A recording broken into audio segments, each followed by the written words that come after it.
అమీర్పేట్ మైత్రివనం సర్కిల్లో మళ్లీ అగ్ని ప్రమాదం సంభవించింది. 2 రోజుల క్రితం ఫైర్ యాక్సిడెంట్ జరిగిన కాంప్లెక్స్ లోనే మరోసారి మంటలు చెలరేగాయి. సమాచారం అందుకున్న ఫైర్ సిబ్బంది వెంటనే మంటలను అదుపు చేశారు.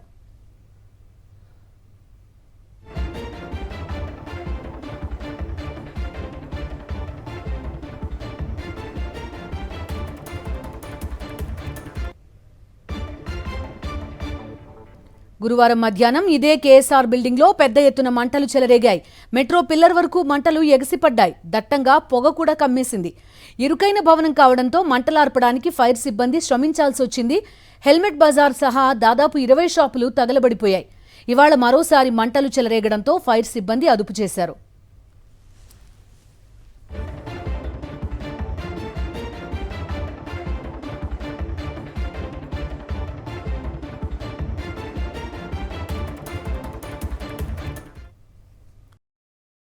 మరిన్ని అప్డేట్స్ కోసం ఛానల్ ను సబ్స్క్రైబ్ చేయండి. నోటిఫికేషన్స్ కోసం బెల్ ఐకాన్ పై క్లిక్ చేయండి.